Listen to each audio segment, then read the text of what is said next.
الحمد لله رب العالمين والصلاة والسلام على رسوله الأمين أما بعد فأعوذ بالله من الشيطان الرجيم بسم الله الرحمن الرحيم رب اشرح لي صدري ويسر لي أمري واحلل عقدة من لساني يفقهوا قولي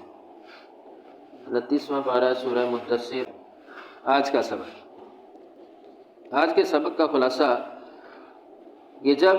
اصحاب الیمین اور اصحاب الشمال جنتی اور جہنمی ان کا فیصلہ ہو جائے گا، جنتی جنت میں، جہنمی جہنم میں چلے جائیں گے، تو جنتی جو گناہگار ہوں گے ان سے سوال کریں گے، پوچھیں گے کہ جہنم میں، دوزخ میں تمہارے آنے کی وجہ کیا ہے، کس وجہ سے تم اللہ کے عذاب کا نشانہ بنے۔ تو یہ وہ سوالات کریں گے، پھر دوزخی آگے سے اس کا جواب دیں گے کہ یہ وجہ بنی ہے، اس وجہ سے ہم جہنم میں آئے ہیں۔ جی، فی میں جنات باغات، فی جنات جنتوں میں، یہ پچھلی آیت الا اصحاب الیمین یعنی دائیں طرف والے، فی جنات جنتوں میں، یتساءلون وہ سوال کریں گے۔ یہ بھی ہے کہ آپس میں ایک دوسرے سے سوال کریں، یا یتساءلون وہ گناہگاروں سے پوچھیں گے، ان سے سوال کریں گے، آپس میں سوال کریں گے، ایک دوسرے سے پوچھیں گے کہ فلاں کہاں ہے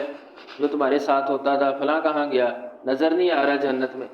ٹھیک ہے، یا یہ کہ وہ جہنمیوں سے سوال کریں گے۔ دونوں تفسیریں موجود ہیں، لیکن یتساءلون سے یہ بات سمجھ آتی ہے کہ وہ جہنمیوں کو دیکھیں گے بھی اور ان سے سوال بھی کریں گے، پوچھیں گے بھی۔ یتساءلون وہ سوال کریں گے یعنی جنتی، عن المجرمین مجرموں سے، گناہگاروں سے، ما کیا چیز، سالککم لے آئی تم کو، فی سقر جہنم میں، سقر جہنم کا نام ہے، ما سالککم فی سقر کیا چیز تمہیں جہنم میں لے آئی، یہ سوال کریں گے۔ تو آگے سے گناہگار جواب دیں گے، کہیں گے قالو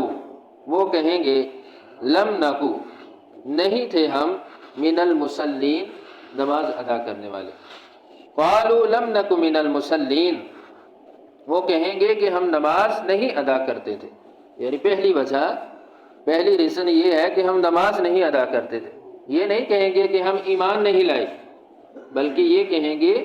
کہ ہم نماز نہیں پڑھتے تھے۔ تو دیکھ لیں کتنے مسلمان ہیں، ٹھیک ہے، کتنے گھرانے ہیں جو بے نماز ہیں۔ میجورٹی مسلمانوں کی ایسی ہے جو نماز نہیں پڑھتی، نماز سے دور ہے، یعنی بے فکر ہے، نماز کی فکر نہیں ہے، باقی ہر چیز کی فکر ہے لیکن نماز کی فکر نہیں ہے۔ تو وہ یہی کہیں گے کہ قالوا لم نک من المصلین کہ ہم نماز نہیں پڑھتے تھے۔ اور دوسرا ولم نکو اور نہیں تھے ہم، نطعم کھانا کھلاتے، مسکین مساکین کو، ولم نکو نطعم المسکین اور نہ ہی ہم مساکین کو کھانا کھلاتے تھے، نہ ہی ہم مسکینوں کو کھانا کھلاتے تھے۔ یہ دوسری وجہ، یعنی نہ ہم حقوق اللہ کو پورا کرتے تھے اور نہ ہی ہم حقوق العباد کو پورا کرتے تھے۔ نماز کا تعلق حقوق اللہ سے، اللہ کے حق سے، اور کھانا کھلانا یہ حقوق العباد کے ساتھ، یعنی دونوں کو ہم پورا کرنے والے نہیں تھے۔ تو یہاں پر بھی لوگ افراط و تفریط کا شکار ہیں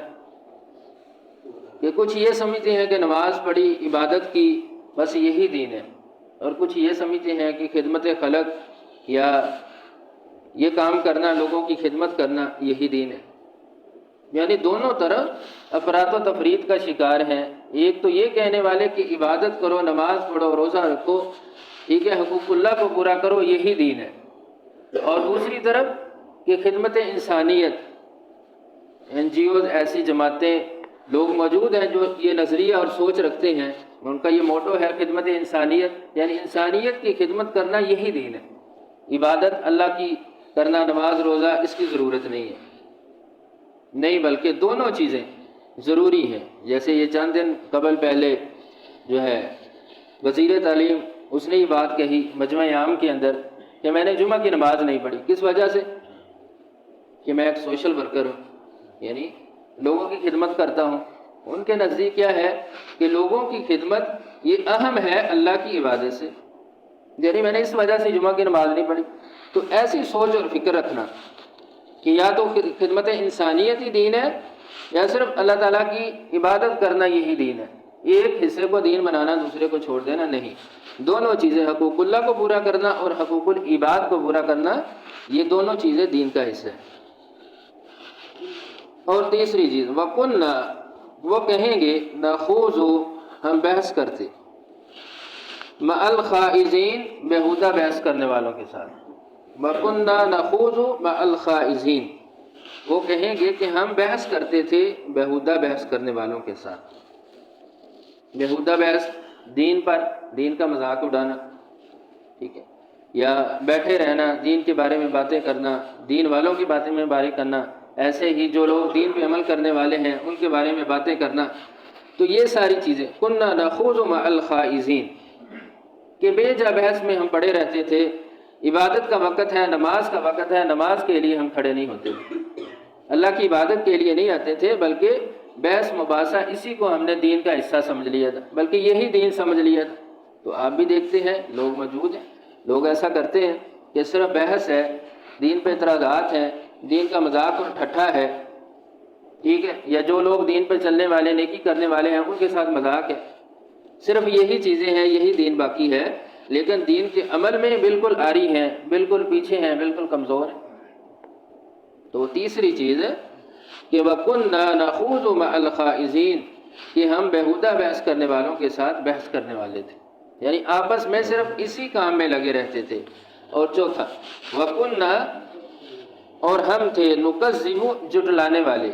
بِيَوْمِ الدِّينِ، قیامت کے دن، وَكُنَّا نُكَذِّبُ بِيَوْمِ الدِّينِ،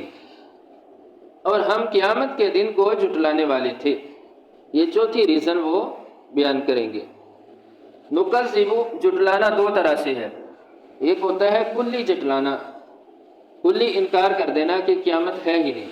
قیامت کا کلی انکار ہے، کوئی چیز نہیں ہے، اور دوسرا جزوی طور پہ کہ قیامت کا انکار نہ کرنا لیکن